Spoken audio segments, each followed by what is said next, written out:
Prezados discentes, professores e colaboradores, eu sou William Brunou e sou representante do grupo de extensão da disciplina de Direito de Família e Sucessões da Faculdade de Direito da Universidade de Sá. Tenho a honra de conversar com o defensor público, Dr. Daniel França Barbosa, titular da 2ª Vara de Família da Defensoria de Santa Cruz. Será uma satisfação abordar os aspectos de família, mais especificamente quanto ao tema de alimentos. De início, doutor, gostaríamos que o senhor se apresentasse, o seu tempo de atuação na vara e etc. Boa tarde, Bruno. Boa tarde a doutor. todo mundo que está nos assistindo. Boa tarde, bom dia, quando vocês assistirem isso, né? Meu nome é Daniel França Barbosa, sou defensor público desde 2002. Então já são 24 anos. E aqui na Vara de Família de Santa Cruz já atuo desde 2012, ou seja, 14 anos só aqui na 2ª Vara de Família de Santa Cruz. Então, como primeira pergunta ao senhor doutor, o senhor pode tecer considerações acerca das hipóteses de alimentos como avoengos, gravídeo e etc?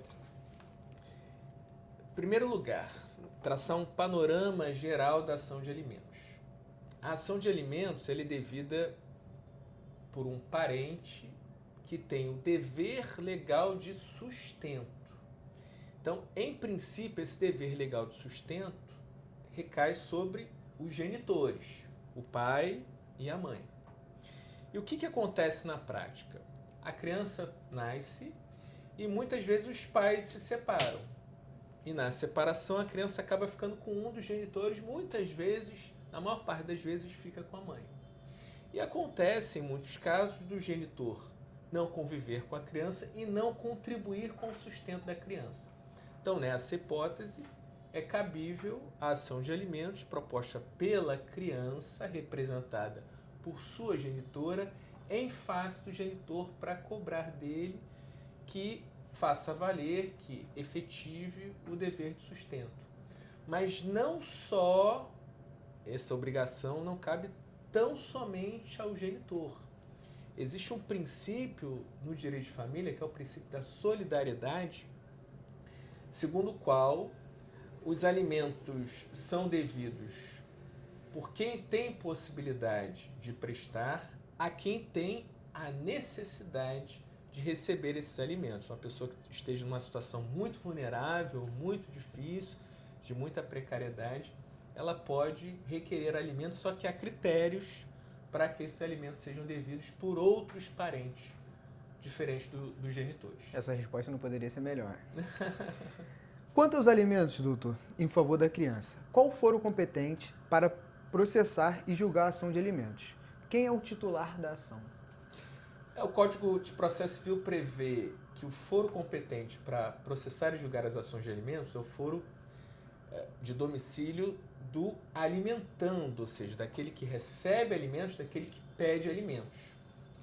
E qual é o fundamento? Existe um fundamento, uma razão de ser, uma ratio essendi dessa norma, que é a consideração da vulnerabilidade de quem está pedindo alimentos. Então, se é uma criança, a necessidade é presumida, e se é, por exemplo, uma ex-esposa, uma hipótese que nós vemos aqui com relativa frequência, a ideia é de que essa pessoa que está necessitando de alimentos, ela se encontra em uma situação vulnerável. Então, ela vai ter a dificuldade dela de se locomover, por exemplo, ela vai ter uma dificuldade maior de locomoção. Então, a razão disso, o foro competente é o foro de domicílio do alimentando.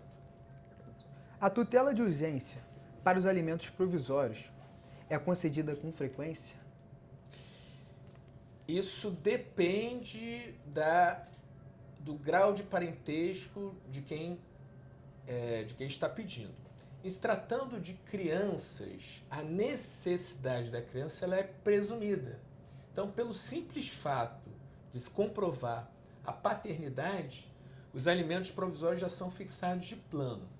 Agora, e se tratando de pessoas maiores, por exemplo, alimentos devidos pelo ex-marido, a ex-esposa, aí já há necessidade de uma comprovação mais robusta da necessidade. e da possibilidade também do ex-cônjuge prestar os alimentos.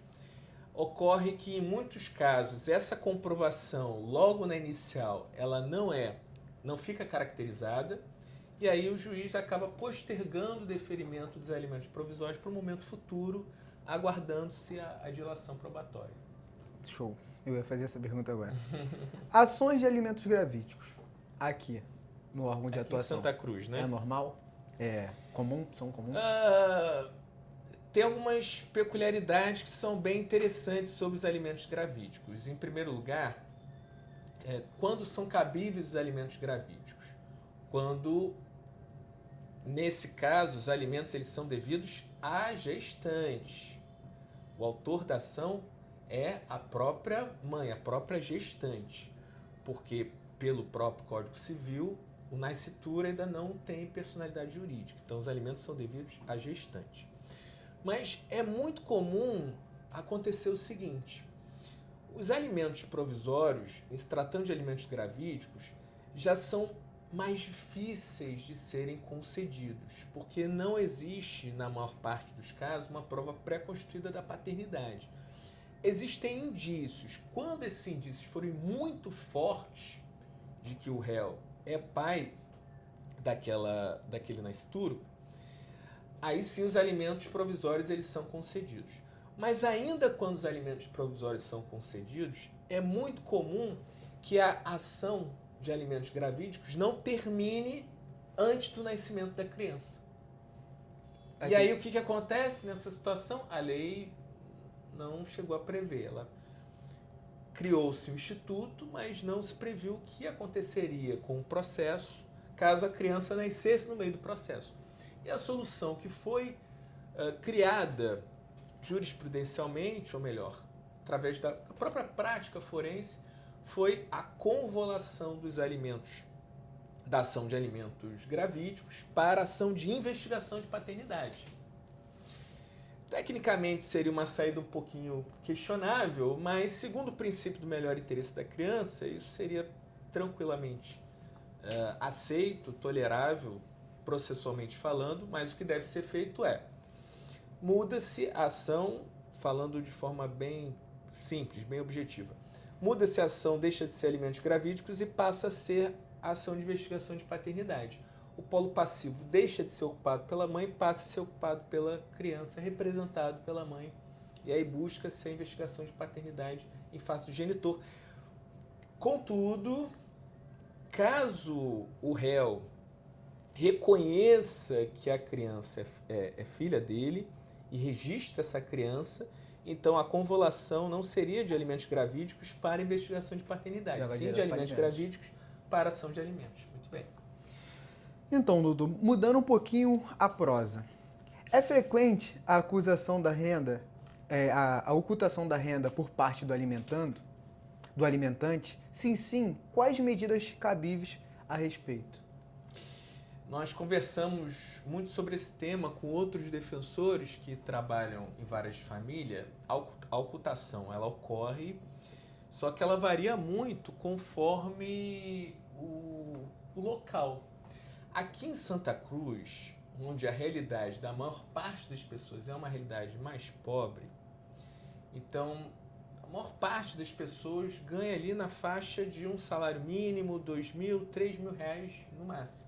É muito difícil os réus terem renda superior a isso. Porém, ocorrem algumas situações, a pessoa sendo autônoma, sendo empresário, ela ocultar de fato o patrimônio. Então isso acontece aqui em Santa Cruz, não é tão frequente.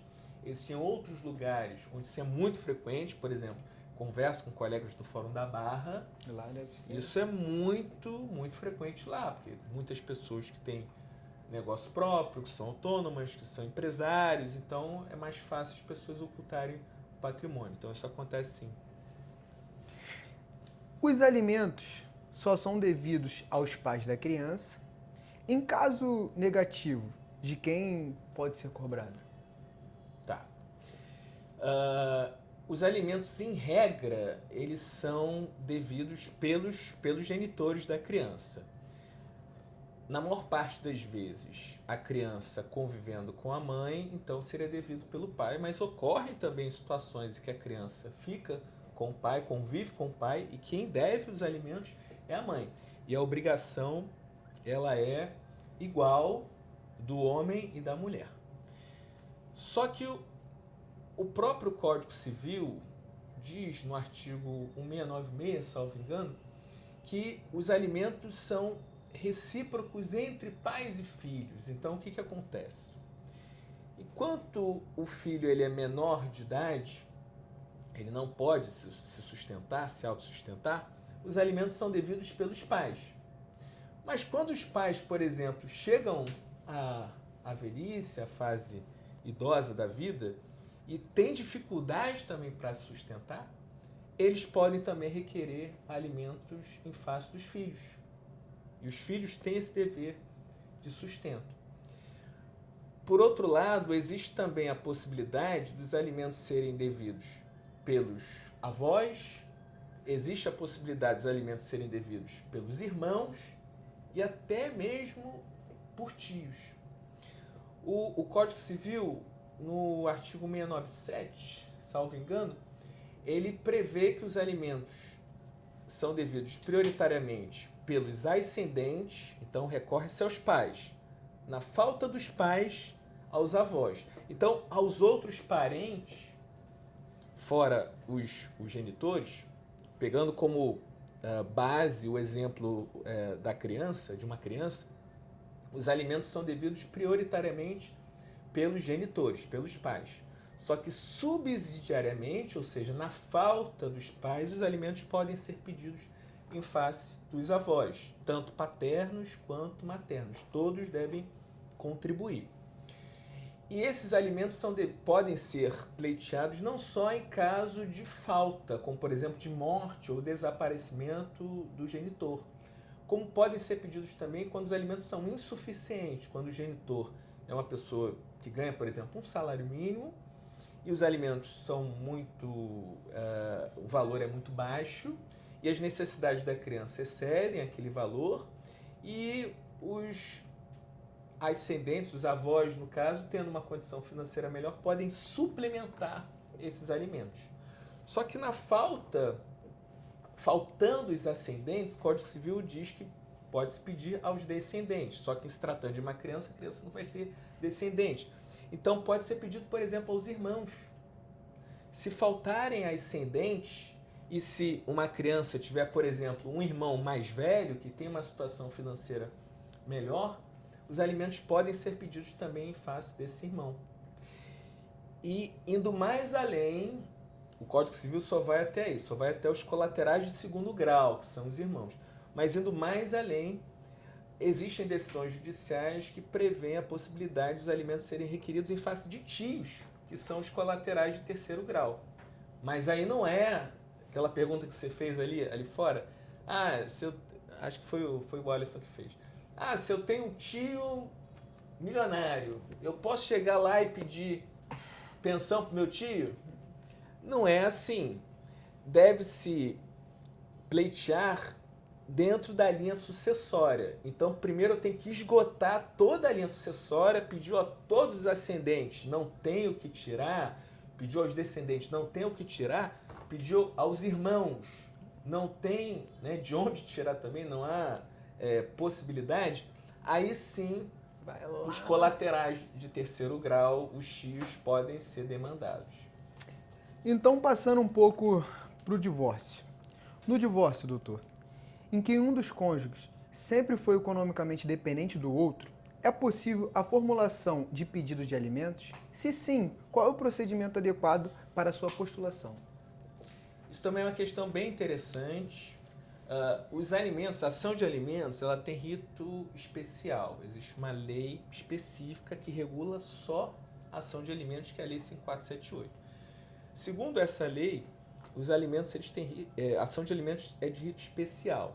Então, a regra é que numa ação de alimentos eu faço pedido só de alimentos. Eu não vou acumular com outros tipos de pedido, como guarda, regulamentação de convênios, enfim. Porém, existem magistrados que admitem a possibilidade de cumulação, por exemplo, de uma ação de divórcio com o pedido de alimentos. Só que aí, nesse caso, o autor ele vai abrir mão do rito especial, que ele é mais favorável, e vai seguir o rito ordinário. Então, há juízes que admitem essa acumulação dos pedidos. Contudo, por questões de estratégia processual, eu costumo preferir que os alimentos sejam reivindicados em uma ação própria. Então, uma ação específica sobre divórcio, partilha de bens, e outra ação específica sobre alimentos. Porque quando se acumulam várias causas de pedir e vários pedidos diversos em uma só demanda, é muito comum que ocorra um certo tumulto processual. Então, imagine um processo em que as partes tenham divergências quanto ao divórcio, elas estão se divorciando, ok, mas tinham divergência em relação à partilha de bens, em relação à guarda dos filhos, em relação à convivência, em relação a alimentos. Então, todo esse emaranhado de conflitos tratados em uma só ação pode gerar um tumulto processual. Aí pode causar atrasar a decisão provisória dos alimentos. Exatamente, a questão é exatamente essa.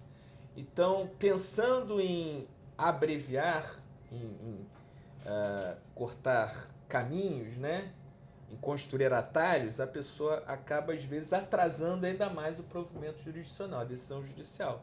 Então, em muitos casos, eu entendo que estrategicamente, o mais adequado é a propositura de ações distintas para cada demanda. Aí, para os advogados que acumulam bastante ritos e na hora da contestação a gente tem que rebater todos, temos aí alguma estratégia para facilitar. É possível, doutor, a acumulação dos alimentos com indenização por danos morais em relações familiares? Essa questão já é mais polêmica, né? Eu pessoalmente, eu não gosto de criticar os caminhos que cada profissional escolhe adotar.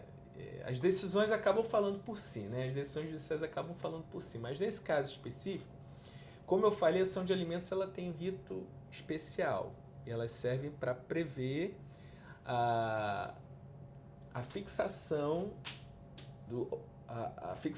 da obrigação de sustento, do dever de sustento de um parente em relação ao outro. Questão de indenizações por danos morais em razão de alguma questão que tenha ocorrido, em geral deve ser objeto de um outro processo autônomo, porque, como eu falei, é uma causa de pedir totalmente diferente, um pedido totalmente diferente. Então, apesar de eu ter dito que em vários processos de divórcio existe uma tolerância em relação à acumulação de pedido de alimentos, eu já entendo que, nesse caso, acumulando-se a ação de alimentos, a demanda de alimentos, com outro pedido de indenização por danos morais, já seria mais difícil esse deferimento, o deferimento dessa acumulação. Doutor, qual é a diferença entre a execução de alimentos pelo rito de prisão e pelo rito de penhora? E quando o melhor cenário para optar por um ou outro? Por um ou por outro. Excelente pergunta. E eu já vi na prática advogados, profissionais de direito em geral, confundindo os institutos e escolhendo só uma via, quando o ideal seria a eleição de ambas as vias de forma paralela, nunca cumulativa. Eu vou explicar, nunca cumulativa.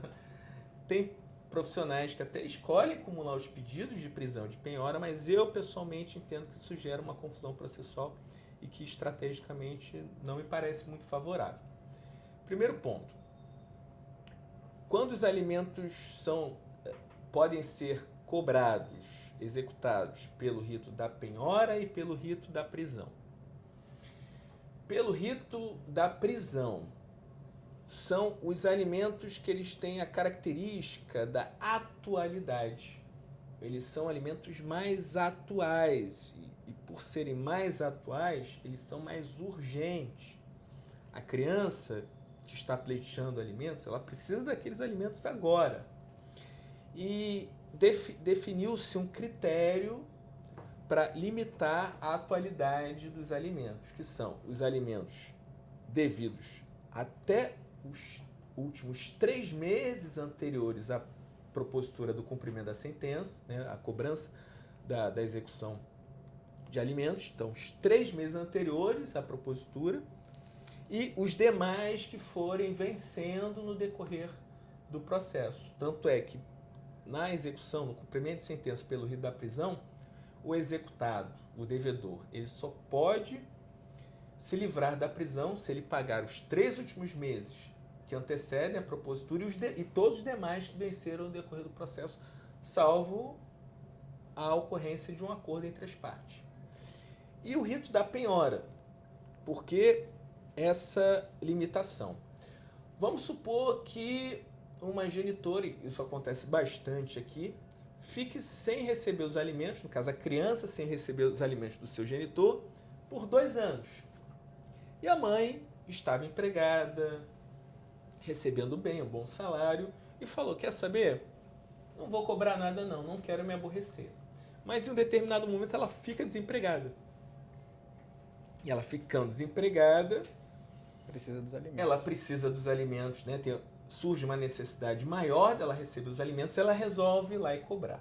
Ela vai poder cobrar os últimos 2 anos pela pena de prisão? Não, porque se ela demorou tanto para buscar o cumprimento dessa sentença, presume-se que a necessidade não era tão visível, não estava ali caracterizada. Então ela vai ter o direito de cobrar pela prisão dos 3 últimos meses para frente. E dos 3 últimos meses para trás, esses alimentos, então, eles vão morrer, né? Essa dívida vai se extinguir? Também não. Eles podem ser cobrados, porém pelo rito da penhora. A pessoa não vai poder ser presa por essa dívida pretérita. Agora, uma outra, complementando a sua pergunta aí, um desdobramento disso. A ação de alimentos é proposta hoje, ou melhor, o cumprimento da sentença pelo rito da prisão é proposto hoje. Cobra-se os 3 últimos meses e os vincendos. E daqui a 1 ano, o executado, o devedor, ele é preso. Ele fica o tempo todo preso e não paga. Esses alimentos que ensejaram a prisão dele vão poder ensejar uma nova prisão? A resposta é não. Esses alimentos não vão poder ser objeto de um novo cumprimento de sentença pelo rito da prisão. Teriam que ser os alimentos devidos a partir da soltura dele. Aí esses alimentos que eram cobrados pelo rito da prisão, eles vão morrer? Então essa dívida morre também? Não. Esses alimentos que não foram pagos vão poder ser incluídos no rito da penhora. Então, é isso. Show. Quantas as ações de alimentos são atendidas por mês na Defensoria Pública aqui em média? Quanto o senhor acha que essa procura para essa ação? Nós chegamos a fazer uma pesquisa no nosso sistema, no Verde, o Verde em Dados, e nós verificamos que, por exemplo, no mês passado, mês de março, aqui em Santa Cruz foram distribuídas quase 99, quase 100 ações de alimentos em um mês. Se nós multiplicarmos isso por 12, isso dá uma média de umas 1.200 ações de alimentos por ano. Então é um número considerável e são processos que têm uma peculiaridade. Muitos deles acabam se desdobrando em um cumprimento de sentença, porque em muitos casos os genitores não pagam, então vira uma via crucis, né, de buscar o pagamento daqueles alimentos. Qual é o fator que o patrono da parte enfrenta para resolver o caso consensualmente, sem necessidade de provocar o judiciário? O doutor, como psicólogo também, um bom conciliador.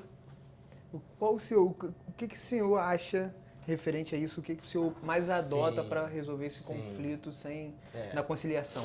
Isso é uma parte que eu pessoalmente gosto muito, e eu costumo dizer que a audiência ele é o momento processual mais importante. No meu início de carreira, nos primeiros anos, eu gostava mais de atender. Só que com o passar do tempo, eu fui percebendo que o atendimento em demasia, ele por mais que seja importante para acolher a parte, para escutá-la e tudo mais, ele acaba não sendo tão efetivo, porque ele não resolve o problema. A gente escuta a parte, mas a solução acaba não vindo. A solução ela é construída em audiência, quando a gente reúne as partes e a gente escuta. Então, o fator mais importante para se conseguir uma solução consensual é escutar. Primeiro ponto, escutar as partes. Em vara de família, não pode ser que nem vara civil. Você tem que deixar espaço para as pessoas falarem. Que às vezes as pessoas precisam até desabafar questões do relacionamento para, a partir daquele desabafo, ela possa raciocinar melhor, pensar melhor naquele problema concreto, em torno daquele problema concreto. Então a gente precisa escutar as partes, a escuta é fundamental. E além de escutar, a gente precisa também ter um senso de justiça, procurar o equilíbrio das relações. Então eu vejo que muitos profissionais têm dificuldade em fazer acordos porque eles só querem beneficiar a parte que estão defendendo. Então a minha linha de atuação como defensor público é buscar o maior número de acordos possível. Por quê? Quando a gente consegue um acordo, fica muito mais fácil de você engajar a outra parte no seu cumprimento. Então, quando a gente impõe uma decisão à parte, é muito mais fácil dela descumprir, porque ela não quer aquela decisão. Ela não aderiu àquela decisão. Agora, quando a gente, através do diálogo, constrói a decisão juntamente com a parte, fica mais fácil dela aderir àquela decisão, dela concordar com aquilo e dela cumprir espontaneamente. Até porque nessa linha de diálogo a gente costuma estimular nas pessoas o desenvolvimento do senso de cooperação e solidariedade, ou seja, cada uma cumprindo com as suas obrigações, a tendência é que a harmonia se instaure nas relações entre eles e com aquela criança e que ambos tenham os seus desejos, as suas necessidades mais consideradas pelo outro.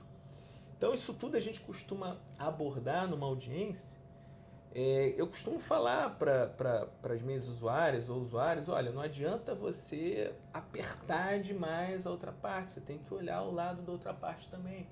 Para que ele olhe o seu lado, você tem que olhar o lado dele. Então, desenvolvendo muito o gatilho da reciprocidade. Isso é fundamental. Então, e muitas vezes a nossa atuação é de gerar, construir esse vínculo de reciprocidade, de cooperação, que as pessoas sozinhas por si só não conseguiram fazer. Sim. Isso daí traz também, só para pontuar, que às vezes a gente está falando do núcleo do conflito, não só de divórcio, mas de alimentos. É uma criança, que eles vão ter esse vínculo eterno. Eternamente, então, exatamente. Eles têm que tentar ali ter uma maturidade para lidar com essa fixação que seja ali do conflito, solucionar o conflito, para que não se ramifique para algo pior futuramente. Isso. E porque a lógica do ganhar e perder, de que um vai ganhar e o outro vai perder, para esse tipo de relação ela não funciona. Porque acaba gerando ressentimentos, mágoas, desejos de vingança, revanchismos, e eles vão ter que conviver entre si com aquela criança a vida toda. Então quem perde, as próprias partes perdem e a criança também, ao ver os seus pais vivendo em um eterno conflito. Isso é muito ruim para a saúde mental de qualquer criança. Aí vem muitas modificações de cláusulas. Exatamente. Futuras. Outra coisa que a gente enfrenta bastante aqui. Doutor, como última pergunta, qual é o procedimento quando o genitor e a família são desconhecidos na ação de alimentos gravídicos? Então, aí esse já é um ponto que a gente costuma... isso acontece, né? É raro, mas acontece com frequência. Isso acontece. E nesse ponto, primeira questão que a gente tem que colocar de modo bem enfático é que toda pessoa que ela busca o nosso serviço, ela não pode ser julgada em hipótese alguma. E, infelizmente, nós ainda vivemos uma sociedade muito machista em que essa situação, quando verificada em relação à mulher, ela é julgada. Mas se fosse um homem fazendo a mesma coisa, ele não seria julgado. Muito pelo contrário, seria até, né, o pegador, o garanhão, o cara que, isso aí. que é bem sucedido na arte da conquista. De conquistar. Né? Uhum. Enfim, então isso eventualmente acontece de uma senhora, uma mãe, uma gestante ter tido relações com mais de uma pessoa e ela não saber de quem seria o genitor. Apesar de excepcional, o que mais acontece na prática é a propositura da ação de alimentos em face de quem ela entende que seria de quem ela acredita ser o pai da criança, de quem ela acha que tem mais chances de ser o pai da criança. Porém, esse caso não é descartável e se ela realmente tiver dúvida, o mais seguro seria a propositura de uma ação em litisconsórcio passivo, ou seja, olha, quem você acha que pode ser o pai dessa criança? Ela fala, pode ser fulano ou Beltrano, então vamos colocar os dois no polo passivo e vai ser realizado o exame de DNA em relação aos dois. Como acontece, por exemplo, em ações, acontece de uma outra forma, em ações negatórias de paternidade acumulada com investigação de paternidade. Acontece muitas vezes o seguinte, um dos rapazes registrou a criança e se constatou, com o passar do tempo, que aquela criança não é filho dele. Então, vai ser necessária a propositura de uma ação negatória de paternidade acumulada com investigação de paternidade e que o polo passivo vai ser ocupado por ambos, tanto pelo pai registral como pelo suposto, pelo provável pai biológico. Então, isso é possível acontecer e antes de julgar, a gente precisa ter mais empatia pelas pessoas, menos julgamento, mais acolhimento. Porque o julgamento sempre recai sobre a mulher e a mulher ela está em situação extremamente vulnerável, extremamente desfavorável nessa situação, porque é ela que carrega a criança. Às vezes fica até com vergonha de vir e fazer a propositura da ação porque está com vergonha, acontece bastante. Exatamente. Então, nós precisamos nos despir do machismo, dos julgamentos. É a mesma situação das mulheres que às vezes não vão na DEAN, na Delegacia de Atendimento à Mulher, para denunciar uma violência doméstica, porque tem medo, tem vergonha dos julgamentos que vão receber. Então é a mesma situação nesse tipo de demanda. A gente precisa encarar com naturalidade, tratar a pessoa com naturalidade, com empatia, com acolhimento, para que ela tenha o melhor atendimento possível. Então fechamos, doutor. Obrigado pela ajuda do senhor, com basta entendimento na área. Já são bastante tempo, como o senhor falou. Inteirou muito no nosso trabalho, no nosso conhecimento. Seremos profissionais melhores futuramente, com todo o entendimento que o doutor nos passou. E obrigado pela atenção. Eu que agradeço. E olha, o professor dessa matéria, valorizem, porque eu acho difícil alguém ter tido esse trabalho com tanta dedicação, tanto profissionalismo. Então valorize o esforço do rapaz aqui, que ficou muito bom. Obrigado. Gostei muito. Valeu. Valeu, doutor. Caraca, aí.